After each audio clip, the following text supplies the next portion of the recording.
This holiday treat started as medallions of bitter chocolate topped with fruit or nuts.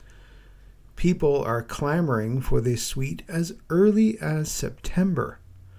While the name may remind you of the surface of a tree, the modern version has only been around for about 60 years. We're exploring the history and origins of peppermint bark.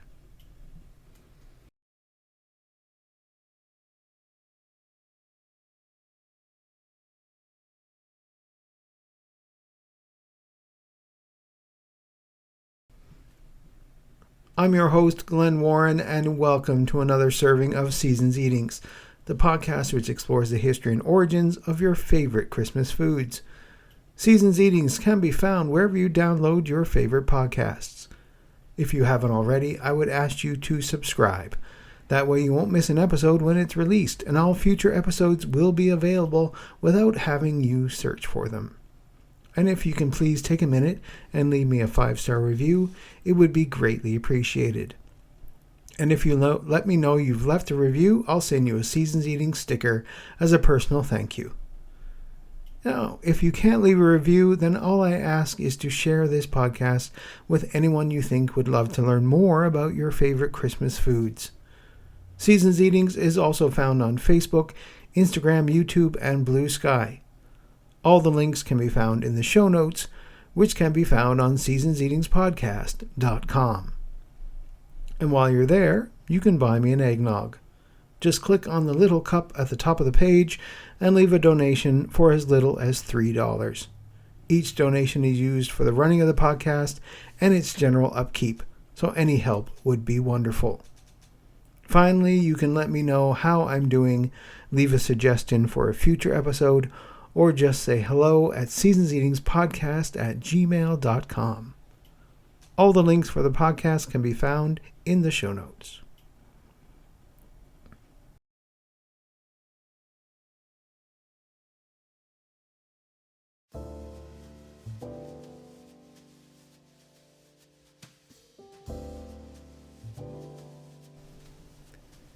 If you're a seasonal candy connoisseur, then you may rightly think of peppermint bark as a pre-made treat that can be only scored during the weeks immediately surrounding Christmas. And not without reason.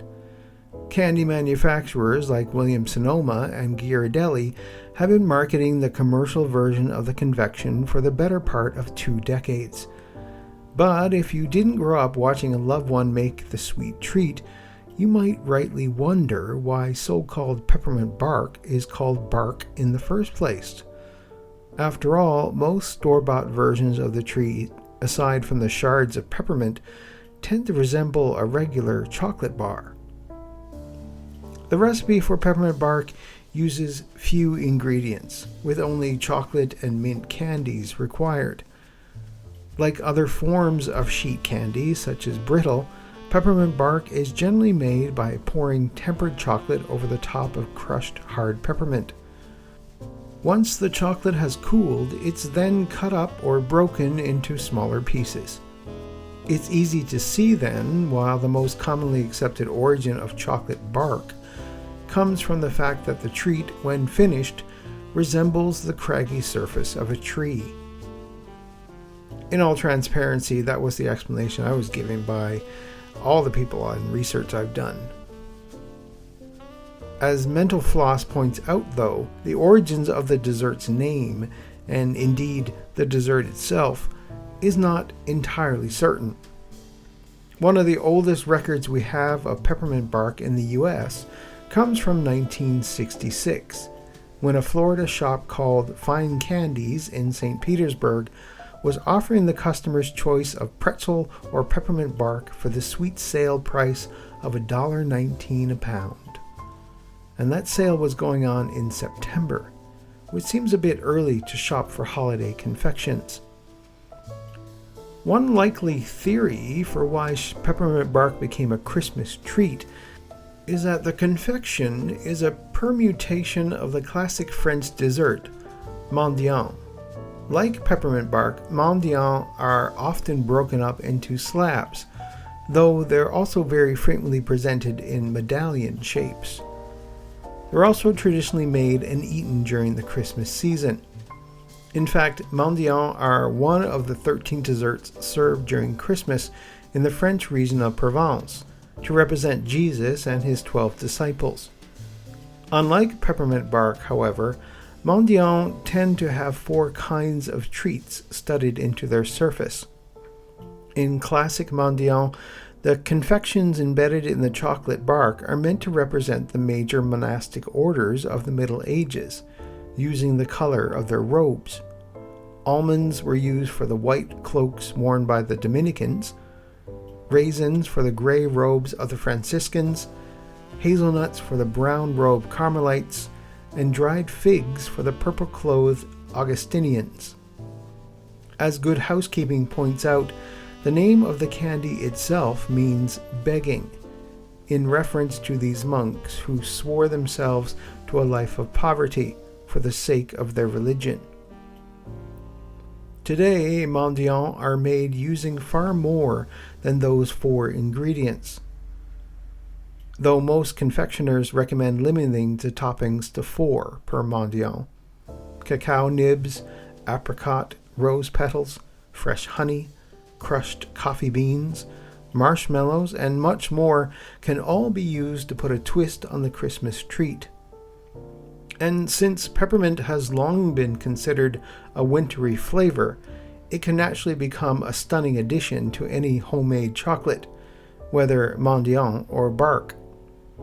So if your family takes pride in its homemade bark abilities, consider switching up things this year by adding medallions to their table. You may mint a new holiday flavor to go alongside your usual peppermint bark. Peppermint has been a symbol of refreshment and celebration for centuries. Its history dates back to ancient Egypt, where dried peppermint leaves were found in the pyramids, suggesting it was valued for its medicinal and aromatic qualities. In Europe, peppermint gained popularity during the 18th century as a remedy for indigestion and colds, eventually making its way into confections and teas. Culinarily, peppermint shines brightest during the holidays. The classic candy cane, first created in the 17th century to keep children quiet during long church services, so it's said, evolved into the iconic striped treat we know today in the early 1900s, thanks to American innovations. You can find out more about candy canes in one of my previous episodes. I can put the link in the show notes.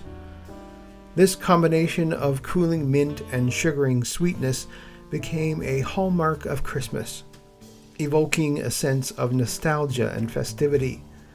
For hundreds of years, peppermint was used to treat stomach issues, and in the 1780s, Altoid mints were created in London to make it even more convenient for people to get peppermint. Peppermint could also be added to other medicines to help cover up any bad taste they might have had. For a long time, pharmacists would have been the ones making candies or lozenges for many different reasons. But as time went on, candy making became a business of its own. It was also done at home, with recipes appearing as early as the 1840s in cookbooks. We'll find out the company behind this holiday treat after the break.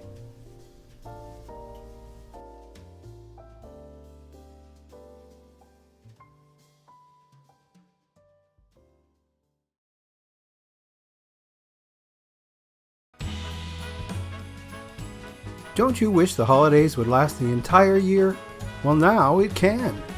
Head on over to mymerrychristmas.com where you can enjoy the holidays all year long. You can chat with other Christmas enthusiasts on any topic you can think of.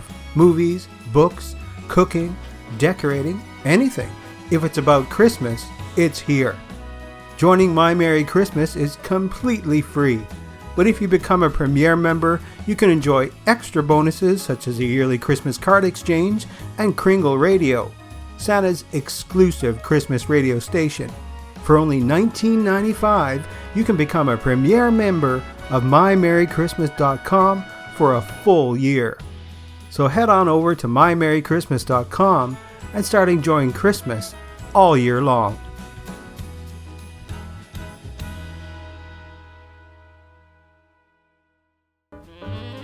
If you're like me, you have fond memories of Christmases past, when you settled in with your family to watch cherished Christmas classics like Rudolph, Frosty, or maybe you remember trekking to the theater to see big holiday releases like A Christmas Story, Home Alone, and my personal favorite, National Lampoon's Christmas Vacation. I hope you'll rediscover a piece of that innocence while shopping at retrofestive.ca. While you're here, why not pick up some gifts for your loved ones? We're always posting new items, so be sure to check back often. You can also find us on Facebook, Instagram, and Twitter. From leg lamps to moose mugs, puzzles and pop culture, Retro Festive is your one-stop online shop for all your holiday gifts. Visit retrofestive.ca and be like Uncle Eddie and get something for you. Something really nice.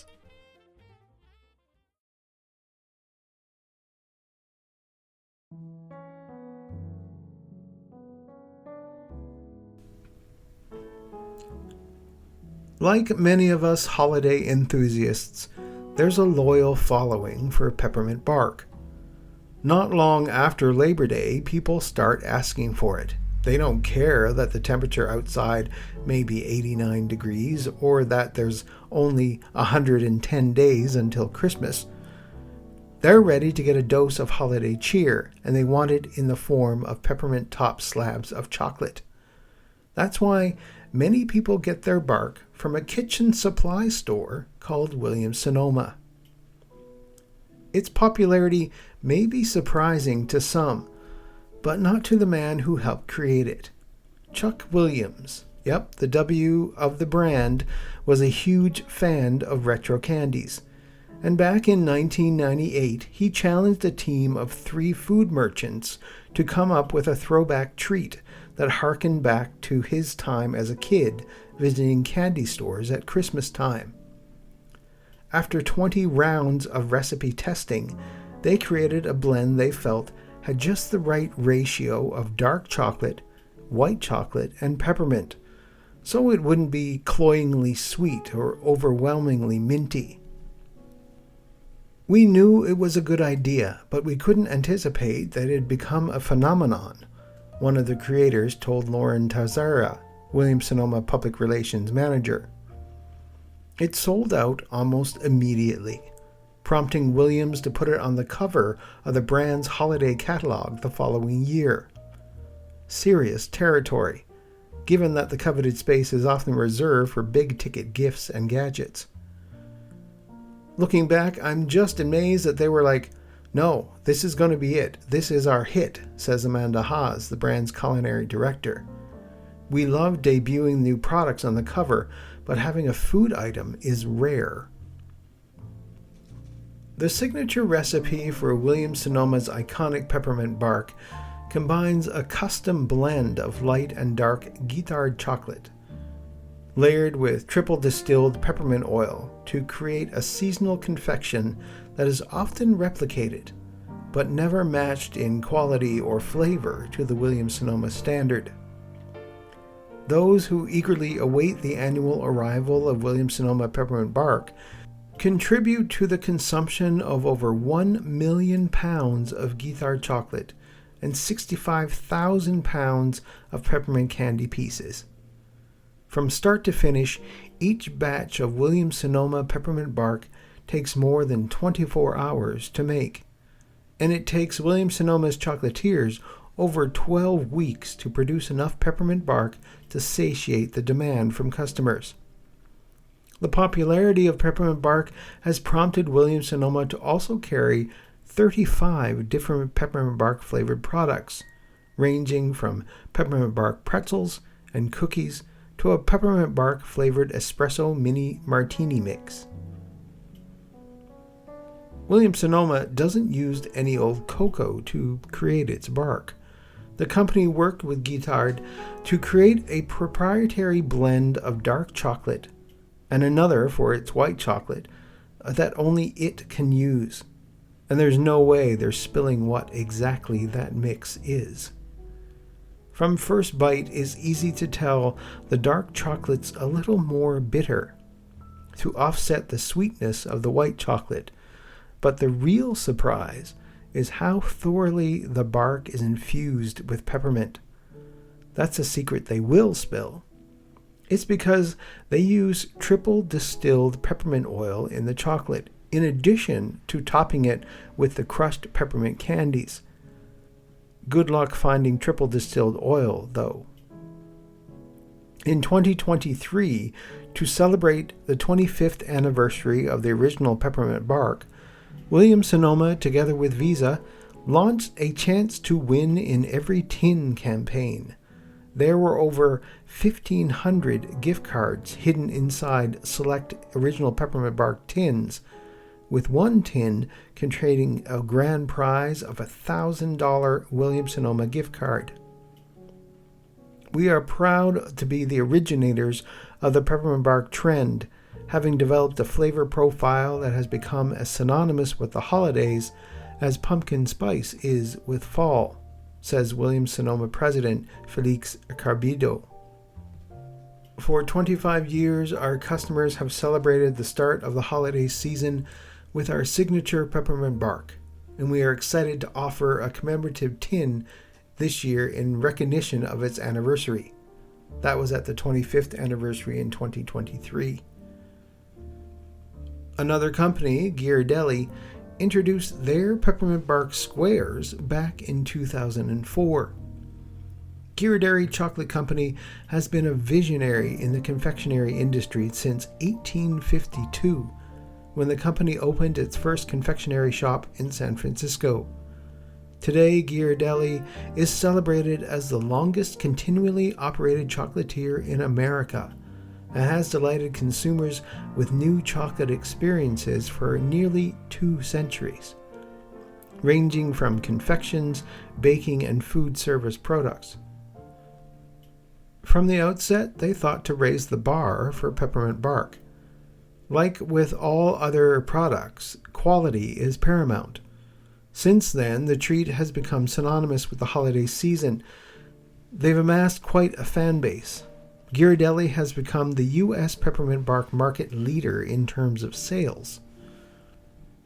Today, Ghirardelli peppermint bark is offered in a variety of formats, from the traditional squares to peppermint bark snowmen, and even peppermint bark baking mix, and our peppermint bark squares gift, which is a great gift for any peppermint bark enthusiast. Now, if you want to make it at home, it's still relatively easy.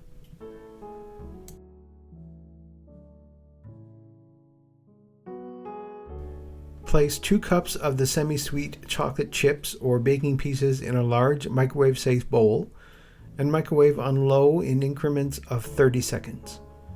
Stir the chocolate in between each increment.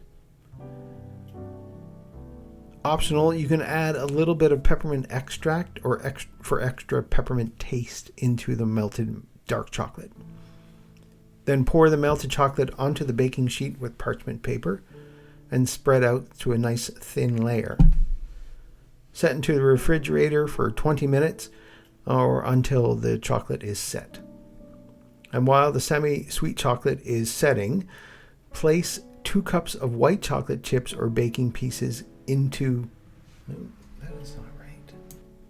You're obviously going to need some dark chocolate, some white chocolate, and some peppermint pieces. Now, that can be some leftover candy canes or those little round peppermint candies. Just throw them into a Ziploc bag and smash them with a rolling pin or a meat tenderizer. Line a baking sheet with parchment paper. Now place 2 cups of the semi-sweet dark chocolate into a microwave-safe bowl and microwave on low for about 30 seconds. And then stir the chocolate in between each increment until it completely melted. And this is optional, but I suggest doing it. Add a little bit of peppermint extract, maybe like a half a teaspoon or so, into the melted dark chocolate. Pour the melted chocolate onto the baking sheet and spread to a thin layer. Set it into the fridge for about 20 minutes or until the chocolate is set. Now, while that chocolate is setting, place 2 cups of your white chocolate chips into a large microwave-safe bowl and microwave on low again for 30 seconds, stirring each 30-second increment until melted. And take the dark chocolate out of the fridge and pour the white chocolate on top. And working quickly, spread that white chocolate layer into a nice thin layer on top. Now take your broken apart pieces of candy canes or peppermint candy and spread them over the top of the white chocolate. Set it back in the fridge again for about 10 to 20 minutes, and then cut into squares or break into uneven pieces and enjoy your holiday treat. While this may not be as decadent as the store-bought variety, it will surely be a hit for the holiday season. And don't forget, December 1st is National Peppermint Bark Day, so set some aside for that day. So store-bought or homemade, peppermint bark is sure to be a hit this holiday season.